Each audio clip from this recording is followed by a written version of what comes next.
keessanii abbaa mul'ataatiin du'eera jee. Kan dhaggeeffatanii fi kan ilaalaa jirtan amma maqaa Gooftaa keenya Yesuus Kristoosiin nagaan isin gaafadha. Nagaan Waaqayyoo isiniif haa baay'atu. Kanatti fufee lallaba dubbii Waaqayyoon isiniif dhiyeessa. Warri boolla qotanii gadi fageessanii abbaa mul'ataatiin du'eera jee. Lallaba nama dhiyeessu kuni waa'ee dhufaatii Gooftaa keenya Yesuus Kristoosidha.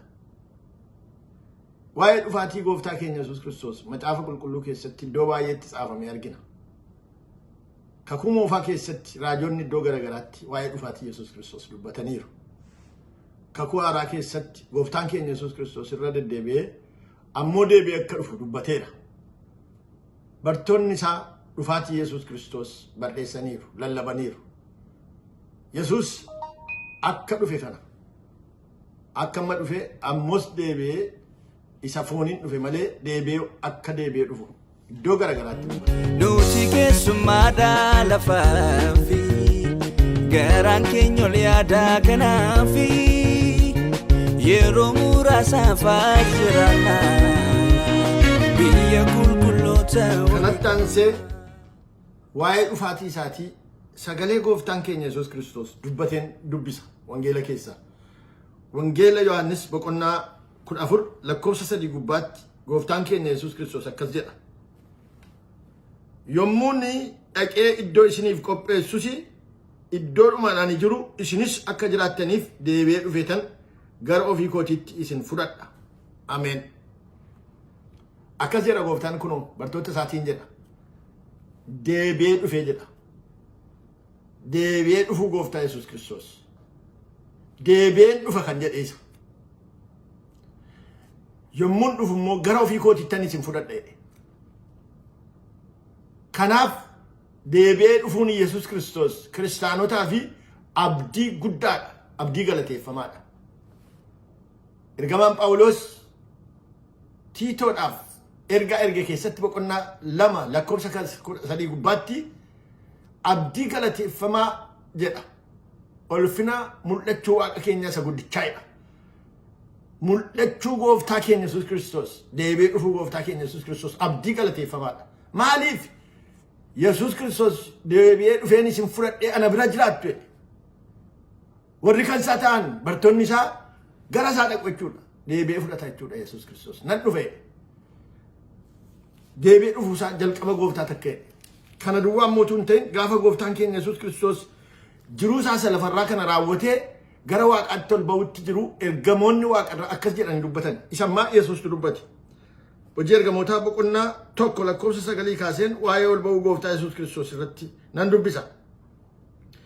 Dubbii kana dubbatees utuma isaan ilaalanii gara Waaqaatti ol fudhatame. Duumessi isa simate. Ija isaanii duraas hin dhokse. Utuma isaan karaa inni ol ba'e sanaatti ijaan buqqifatin kunoo namoonni uffata adaadii uffatanii 2 isaan bukkee dhaabbatanii isin yaa namoota Galiilaa maaliif dhaabbattanii Waaqa keessa ilaalaa jirtu? Yesuus inni isin biraa gara Waaqaatti ol ba'e ol fudhatame kun akkuma amma itti argitanii gara Waaqa dhaquusaa argitan kanatti immoo deebi'ee hin dhufa jedhaniin.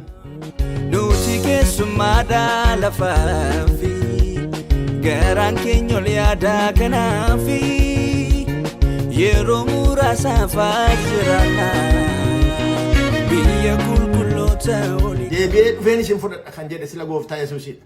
Amma immoo ergamoota Waaqarraatu gaafa Yesuus Kristoos ol ba'e bartooti Gooftaa dhaabbatanii ilaalu turan.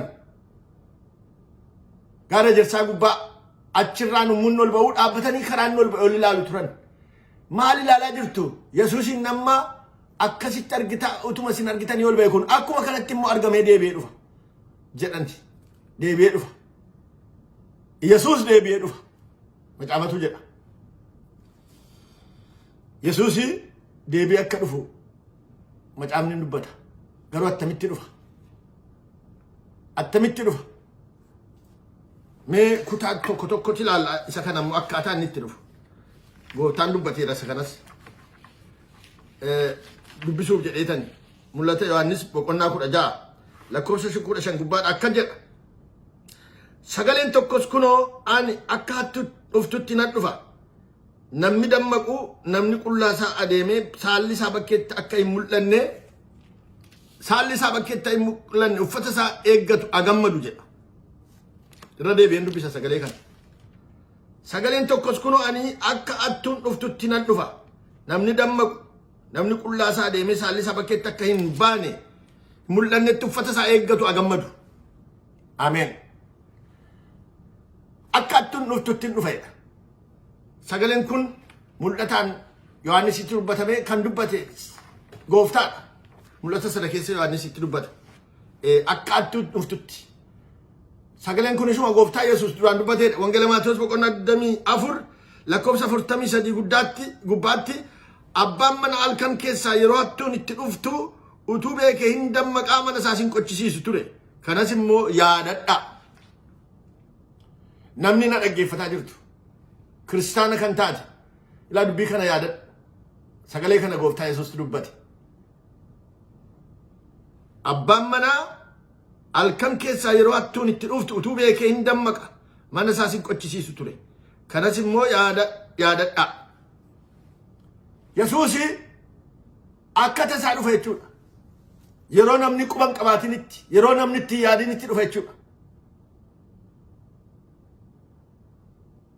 Akkasitti dhufa dhufaatiin isaa dingata jechuudha. Kanaaf Gooftaan fakkeenya inni kenne maa inni bara Nohiitiif bara Looxiiti. Bara Nohii bara Looxitti akka dhufe. Bara Nohii keessa namoonni jireenya jiraataa turan nyaachaa dhugaa fuudhaa heerumaa manas ijaarrataa turan jedha. Bara Nohiitti. Hamma Nohii guyyaa Nohii markabatti galetti bishaan badiisaa dhufee nama balleessetti namni tokko quban qabaanneedha. Hin yaadne namni tokko hin beekne. Isa Nohii bidiruutti galu beekan bishaan roobu sun maal akka neessanii ga'e kan dhaabateen beekan. Hin dhaabata se'u malee yeroo biraa dhufee nama xaragee lafarraa nu fixate ni yaadne. Hin yaadu namni jiraataa dhuma turan. Bara Looxiis immoo yaadadhaa. Bara Looxii biyya Sodomii Gomoraa keessatti namoonni nyaachaa dhugaa manas ijaarrataa fuudhaa heerumaas turan biqiltuus dhaabaa turan jedha. Bitaa gurguraa turan. Gabaa dhaqu turan isaan kaan. Har'a gabaan badiisatti ta'a jedhee namni qophaa'ee hin jiru. Har'a qonnaan qotu namni jedhan jiru. Inni qotu qonnaa isaas qotaa jira. Hojii guyyaa guyyaatti hojjetaa jiru. Cubbuu isaaniis immoo ittuma fufanii jiru.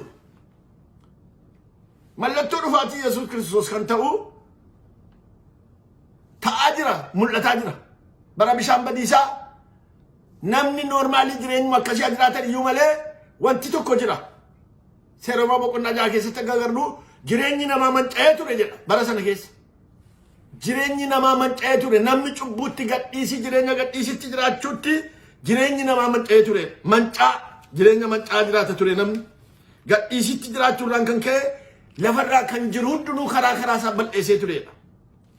Seeroma boqonnaa 6 keessatti mallattoo dhufaatii yookiis badiisaa kan ta'u jira lafarra jechuudha. Ilaa akka jedha lakkoofsa 5 irraan dubbisa. Waaqayyo yommus jal'ina namaa lafarratti baay'achuusaas wanti namoonni guyyaa hundumaa namni garaa isaatti yaadee qopheessu hundinuus jal'aa duwwaa ta'uusaa hin arge. Waaqayyo nama lafarratti uumuusaa hin jibbe. Guutummaa garaa isaatiinis hin gadde. Waaqayyo nama isa ani uume lafarraa nanaxaa nama horiiqee bineensa wanta lafarra munyuuquu warra qilleensa keessa balali'anis akkasuma nan godha. Anoo isa uumuu koo jibbeera jedhee Nohii garuu Waaqayyo duratti faara tolaadhaan ilaalame. Namatu guyyaa guyyaatti hojii gadee hojjeta. Waan hin taane hojjete namni. Cubbuun namaa safara hin qabu. Yeroo inni dhaqee safara isaa guutuu Waaqayyo waaqarraa eekkamsaan ka'a. Nama beekuu fi bara sana keessa badiisa akka dhufe hin beeksise jechuudha. Maaliif waan badiisa fidu hojjetaa jira namni. Waan badiisa lafarratti fidu. Biyya Sodomiif Gomoraa keessatti cubbuun dhaqee gaanfa baaseera. Namoonni seera malee jiraatu. Seera gaa'ilaa balleessaniiru. Namoonni nama wajjin jiraachuu dhiisanii horii wajjin jiraachuu jalqabaniiru. Badiisa guddaatu ta'aa jira. garuu hin bituun jira, gurguruun jira, qonnaa qotachuun jira, jireenya guyyaa guyyaa geggeeffachuun jira, cubbuun immoo gaanfa baasaa jira. Kanaaf mallattoon badiidhaa maa inni? Mallattoon badiisaa cubbuudha malee waan addaa miti. Namatu qophaa'ee taa'ee cubbuutu baay'atee dheetti addaan ba'ee ta'a miti. Namni cubbuudhuma isaa hojjeta. Kanaaf Yesuus Kristoos akka tasaa akka dhufu dubbate. Akka tasaatti, akka bara Nooyiif akka bara Looxitti. Akka kanatti akka dhufu dubbate. Guyyaa dhufaatii koo namni tokko iyyuu hin beeku jedhe. Guyyaa dhufaatii koo abbaa koo isa waaqarraa malee kan beeku hin jiru. Wangeela Maatewos keessatti akka jedha Gooftaa Yesuus. Omtunuun beeku guyyaa sana isa tokkicha abbaa koo waaqarraa malee. Dhossaadha. Garuu barri isaa beekamaadha. Har'a waa'ee kanaatiin nan caalmaatti dubbachuu barbaadu. Macaafa raajicha Daani'el boqonnaa 2 keessaa dubbisheetanii bara Gooftaan itti dhufu fakkeenya inni kenne dubbadha. Bara itti dhufu dubbateera Yesuus Kristoos. Ilaa akka jedhame dubbadha. Mul'ataan agarsiise Waaqayyotu dhuma biyya lafaa kanaa mul'ataanii yookiis abjuu Nabukadnezaritti ergee isa jalaa bannaan deebi'ee Daani'elitti mul'ate. Daani'eltu ilaale mul'ata kana. Amma waa'ee dhuma hiika isaa duwwaatan dubbisa. Macaafa raajicha Daani'el boqonnaa 2 lakkoofsa 29 kaasee dubbisa. Hin dheerataa garuu nan dubbisa dubbii kana dhaggeeffattan isinii gala. Bara Gooftaan itti dhufu nuu ibsa. Yaa mootii ati siree keerra utuu ciiftuu waa'ee wanta kana booddee ta'uuf jiru yaanni sitti hin dhufe ati immoo itti yaadde. Inni wanta dhokatanii jiran mul'isusi wanta ta'uuf jiru sittin beeksise. Anatti immoo sababii ani nama jiru hundumaa caalaatti ogummaa qabaadheef miti. Garuu hiikaan abjichaa simootichatti akka beeksifamuuf yaada isaa ati garaa keetti itti rakkatte sanaa akka hubattuuf dhoksaan kun anatti mul'ifame. Yaa mootii ati abjuu keetti abjuudhaanii fakkeenya namaa guddaa tokko argite. Fakkeenyi bifichaa ol dheeraa baay'ee calaqqisaa ilaaluun isaas sodaachisaa ture. Mataan fakkeenyichaa warqee ba'eessa sarraa qoomni isaaf harkisaa lamaan immoo meetiirraa garaan isaa mudhiin isaa sibiila diimaa irraa gudeenni isaa sibiila irraa jilbi isaatii fi jilbaa gadi gar tokko sibiila irraa gadi kaan immoo suphee irraa kan hojjetaman ture. Utuma ati ilaaltuu dhagaan utuu harkii nama ittiin bu'in fottoqee dhufee jilba fakkeenyichaa gadi isa sibiilaaf suphee sana rukutee caccabse. Achumaan sibiilichi suphichi sibiilichi diimtichi meetichi warqichis caccabee urraa'e. Akka abaqii bonaa isa lafa oobdii midhaanii ta'e urraan isaas tokkollee akka namnetti qilleensi isa fudhatee sokke. Dhagichi inni fakkeenyicha rukute garuu tulluu guddaa ta'ee biyya lafaa fudhate guute. Egaa abjichi isa kana ture. Amma immoo hiika isaa mootichatti hin himna. Yaa mootii ati mootota warra kaan irratti mootiidha. Waaqayyoonni waaqarraa mootummaa humna jabina ulfina siif hin kenne. Inni ilmaan namootarra horii qe'ee bineensota caakkaa simbirroo qilleensa keessa balali'an lafuma jiran harka kee jala galche. Ati hunduma isaanii akka seerratti godheera. Egaa mataan fakkeenyichaa inni warqeen sun si booddeedhaan mootummaan kan keetii gadii hin kaa'a. Sadaffaan inni sibiila diimaatti fakkeeffame tokkos lafa hundumaatti hin seerrata. Mootummaan arfaffaan tokkos inni akka sibiilaa jabaatu asin ba'a. Akkuma sibiilli waan hundumaa caccabsee urreessu egaa akkuma sibiilli waan haleeleeru unkuteessu innis isaan kana hundumaa caccabseen unkuteessa. Akkuma abjuu keetiin jilba fakkeenyichaa gadii fi qubeetii miilla isaa gar tokko sibiila gar tokko suphee argites mootummichi garri gargar hin hirama.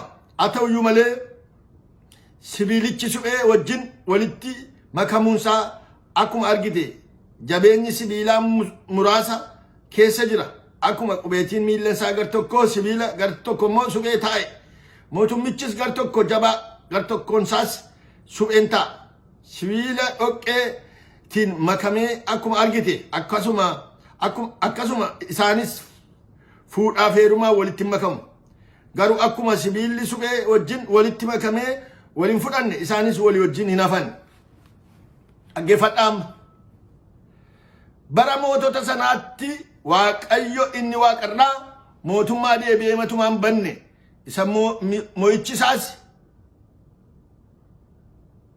saba biraatti hin darbine dhaabuuf jira inni mootummoota sana hundumaa caccabsee in hurreessa badduus isaan hin baasa ofii isaatii bara baraan jabaateen dhaabbata ameen nuti keessummaadhaa lafaafi garaan keenya ol yaadaa kanaafi yeroo muraasaaf jiraanna biyya qulqulloota bara sanatti bara yoomitti bara mootummoota sanaatti mootummoonni kun isaan kam akka ta'an egaa tartiibaan dubbataa dhumna bara ammaa abjuun kun mul'atee impaayera warra baabiloontu ture baabiloon mootii baabilooniidha nabukadnaatsor kun baabiloonii biyya lafaarratti guutummaatti mootee jirti mootiin ishee duwwaadha mootummaa hundumaa of jala oolchiteetti impaayera hundumaa qabattee jirti mootummaa akkasii jira jechuudha biyya lafaarratti mootiin ishee jala jiru hin jiru kan biraan isheedha mootiin mootota irratti mootii taatee jirti kanaaf isheedhaanii sitti kenne waaqayyotu itti kenne ati bineensa caakkaa irratti allaattii waaqa keessa balali'an irratti waan hundumaa irratti aboo qabdati ati mataadhaati warqeen sun siiti jedhe mootii jalqabaa biyya lafaa irratti akkas aanga'ee ka'e baabilooniidha jechuudha si booddee immoo mootiin kan biraan hin kaa'e inni akka sibiil akka qomisa akkuma argitan amma maali dheedhe qomisa mataan warqeedha qomisa immoo qomisa kuniif harkisaa lamaan meetiidha meetiin warqeettaana akkuma kana mootummaan inni lammaffaa ka'u impaayerri guddaan akkuma kee biyya lafaa kana irratti diriirfamu akkuma mootummaa keetii mootummaa isaa diriirsu mootii tokkotu ka'a isaan immoo mootii warra meedooniif faarisi inni sadaffaan sibiila diimaadha innis akkuma kana mootummaa isaa diriirfata waaqayyoon baraaf yeroo isaatti kaasa inni kuni mootummaa warra Giriiki inni sibiilli diimaan kun inni arfaffaani inni dhumaa sibiila jedha sibiilli immoo jabaadha cimaadha ulfina jabina isaatiin caala warra kaan warqeeyyuun tuma sibiilli cimaadha mootummaan kun mootummaa warra Roomi sagalee nama kana dubbataa gabaabseen dubbachuuf jedheetani macaafa raajicha Daani'el boqonnaa 7 keessa odhadhan 8 keessa odhadhan 11 keessa odhadhan waa'ee mootota kana tartiibaan dubbata deebi'ee mul'ataan arguutti ka'e iddoo sanatti bifa garagaraatiin mul'atu bineensota fakkaatanii mul'atu bineensota garagaraa ta'aniiti mul'atu mootonni biyya lafaa kun Daani'el immoo akkasitti ilaalaa ture kanaaf mootummoonni kun akka amma mul'ataanii namni kun argetti tartiibaan dhufanii darbaniiru impaayerri inni jalqabaa dhufee darbeera inni sadaffaan dhufee darbeera inni arfaffaanis mootummaa warra Room dhufee darbeera mootummaa warra Room bara gooftaan keenya Yesuus Kristoos biyya lafaa kana fooniin dhufe yeroo sana asirra ture isa booddee mootummaan kun amma bara 300 dhaloota gooftaa booda jechuudha 95tti ture bakka lamatti gargar cabe mootummaa warra Room isa booddee immoo bara 410tti aboo warra Room hin diigame mootii tokko ka'ee diige erga sana aboon qaban mootummaan inni diriiraan kun hin jiru impaayerri akkasii hin jiru mootummaa biyya Awurooppaadhaa federaalatti gargar cabanii hundumtu mootummaa dhaabbatan. Ergasii warri kaan mootummaa tokko gochuudhaaf yaalii isaan godhan hin taane. Mootummaan hundumtuu mataa isaa of danda'ee jiraata. Biyya Awurooppaa mootummaa xixinnaatti gargar cabee jiraata. Biyyootiin kan biraas biyyi Eeshiyaa, biyya Afrikaa, biyya Awustiraaliyaa hundumtuu mootummaa mataa isaatii dhaabbatee jiraata. Waan isin dhibu barri kun amma tureera. Mootummoonni gargar caccaban kun gargar caccaba jedhe. Gargar caccabuu isaa dubbate matsaafatu. Caccabee erga jedhe irraa waggaa 1,100 ta'eera. Mootummoonni warri suphee suni sibiilaaf suphee wal makantu darraa waggaa 1,100 ta'eera. 100 ol ta'eera. Barri isaanii erga dhufe jechuukooti. Barri sibiilaaf suphee. Barri dhadhabaaf jabaa sun gar tokko jabaa gar tokko immoo laafaa ta'e. Mootummaan isaa gar tokko laafaa gar tokko jabaa. Waanuma ija keenyaan argaa jirrudha. Waanuma gurra keenyaan dhagaa waanuma beennudha kunam. Mootummaa biyya lafaa olaallee amma makkanni wal caalu laala. Mootummoota biyya Awurooppaa mootummaa Afrikaa laala. Mi'a Ameerikaadhaan biyyooti kan biraa laala. Fagoo wal caalu qabeenyaadhaan, qaroomaan, dinagdeedhaan, humna waraanaatiin waan taalleen wal caalu.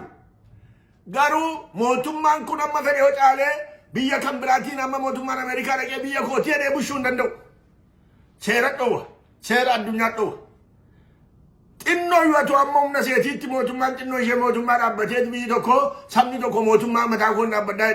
Amma biyya keenya keessatti namni hundinuu mootummaa sabni hundinuu mootummaa mataa isaa dhaabbachuu barbaada. Kun dubbii Waaqayyooti. Caccabuun kun akka jiru. Gargar caccaba. Xinnoodhas ta'u guddaas ta'u mootummaa kootii nan bulaa'edha. Amma mootummaa jira mootummaa wal caalu garuu wal caala supheedha dhadhabaadha immoo. Supheen sun isaanii mootummaa mitiin jiru. Supheedhuma ta'eeti dhadhabaadhuma ta'ee mootummaadha. Inni sibiilli inni jabaan inni cimaanis mootummaadha. Barri isaanii deemaa jira egaa bara baay'ee turanii jechuukooti. Garuu sagalee Waaqayyoo akka jedhu bara mootota sanaatti Waaqayyo inni waaqarraa mootummaa deebi'ee matumaa hin bannee isa moo'ichi isaa saba biraatti hin darbine dhaabuuf jire. Mootummaan kun mootummaa Kiristoosidha. Dhufaatii Yesuus Kristoos jechuudha. Bara sana keessa dhufa Yesuus Kristoos jechuu isaati. Yesuus Kristoos bara mootummoota warra wal makanii jiranii isa dadhabaaf isa laafaan wal makanii jiran kana keessa taa'e. Bara sana keessa sabni wal maka fuudhaaf heerumaan jedhe. Ilaalaa mee har'a biyya lafaatti baay'ee dubbachuudhaaf miti anamma. Hoduu kan biraan baay'isu. Namoonni wal fuudhaniiru akkuma argitan. Warri Eeshiyaa biyya keessa faca'anii saba kan biraa hundumaa biyya Awurooppaa, biyya Faranjii, biyya Ameerikaan dhaqu fuudhaa wal makaniiru. Biyya Afrikaas hin deemu. Akkuma kana warra Afrikaa biyya garaagaraa dhaqanii fuudhu. Gurraachi isa adii fuudha. Adiin isa gurraacha fuudha. Namni wal makeera. Garuu mootummichi tokko ta'uu hin danda'u. Walitti jabaachuu waliin ta'uu hin danda'u. Tokkummaa uumuu hin danda'an. Mootummaan addunyaa kanaa dhaabbati addunyaa mootummoota addunyaa erga dhaabbatee tureera. Mootummoota tokkoomsuudhaaf yaalee ture hin taane hin tokkoomsine. Dhaabbata qabu malee tokko ta'uu hin dandeenye. Mootummootuma adda adda ta'antu walga'ii taa'ee murteeffata haasa'u malee tokko taa'anii hin danda'anii tokkos ta'uu hin danda'an. Waaqayyotu hin dubbanneef hin ta'u. Maaliif hin ta'u beektu? Warri humna qaban kunii walitti qabanii bushuu jibban miti. Warri xixinnooyyoonni yuutu isa humna qabu jala lixanii jibban miti. Garuu Waaqayyo hin dubbanne hin ta'u. Walitti utuu hin makamin utuu tokko hin ta'in mootummaan ni waaqarraa sun dhufee tokko godha. Tokko godha jechuun immoo isaan kana balleessee mootummaa tokkicha isa kan mataa isaa dhaabachuudha. Kiristoos Yesuus. Kanaaf amma dhufaatii Yesuus dhiyaateera kan jennuuf kanaaf. Barri isaa kuni amma guyyaan isaan beekamu. Bara mootummoota sanaa keessa jiru. Mootummooti suni dhaabbatanii bara dheeraa lakkoofsisaa jiru. Yesuus garuu yoom dhufa? Guyyaan isaa isa kam? Bara isaanii keessa hoo. Kanaaf har'as ta'uu danda'a, bor ta'uu danda'a, taan ta'uu danda'a. Guyyaa isaa murteessuu hin dandeenye. Namoonni baay'een waa'ee dhufaatii Yesuus Kiristoos guyyaa murteessanii qaana'anii salphatanii ta'an amantoota isaanii facaasanii ofiis dogoggoranii. Guyyaa dhufaatii Yesuus murteessuu hin dandeenye. Kalkuleeshinii godhu namoonni tokko hiika macaafaas keessaa raajii Daani'el keessaa fudhatanii mul'ata Yohaannis keessaa fuudhaniiti guyyaa Yesuus Kristoos dhufe baruu barbaadu. Guyyaa sana Waaqayyo dhosse namni beekuu hin danda'u. Akka attutti dhufa. Waan nama dhibu dhaggeeffadhaa. Guyyaa Yesuus itti dhufu namni Yesuus dhufee xoomaaf sagada qabatu hin jiru. Yesuus dhufee namni dhaqee waldaa kiristaanaatti sagadu hin jiru. Yesuus dhufee namni qonnaa isaa sangaa lafa oolchu hin jiru. Yesuus dhufee namni suuqii isaa cufaa oolu hin jiru. Har'a Yesuus dhufaa maalan godha cidha kana dhee namni cidha isaa dhaabu hin jiru. Cidhiin wal gaggeeffama. Gaafa inni dhufu kaan cidharree irra ta'a. Kaan immoo walawwaalee gaddarree irra ta'a. Waraansarra wal waraanaa kan jiru daangaa bal'ifachuudhaaf kan wal waraanuu jira ta'a. Biiroo isaa keessa taa'ee namni cubbuu isaa hojjetaa jira. Mana daldalaa isaa keessa taa'ee namni cubbuu isaa hojjetaa jira. Yesuus garuu akka tasaa dhufa. Kuno akka attutti nan dhufa. Kan dammaqu. Qullaa isaa ta'ee saalli isaa akka mul'anne kan of eeggatu. Galateeffamaa ta'e. Dammaquun barbaachisaadha. Gooftaan keenya Yesuus Kristoos qophooftanii taa'e ammoo lammaffaa qophaa'anii taa'u. Qophaa'uu kana irrattanii gara fuulduraatti sagalee qopheen maal jechuudha isa jedhuun dubbadha. Yeroodhaaf amma waa'ee dhufaatii Yesuus Kristoos guyyaa har'aatiif kanan dubbadhe asuma irratti dhaaba. Waaqayyo galateeffamu. Sagaleen kun nuuf eebbifamu maqaa Yesuusiin. Ameen. Nuti keessummaadhaa lafaafi garaan keenya ol yaadaa kanaafi yeroo muraasaaf jiraanna biyya qulqulloota olii qaba.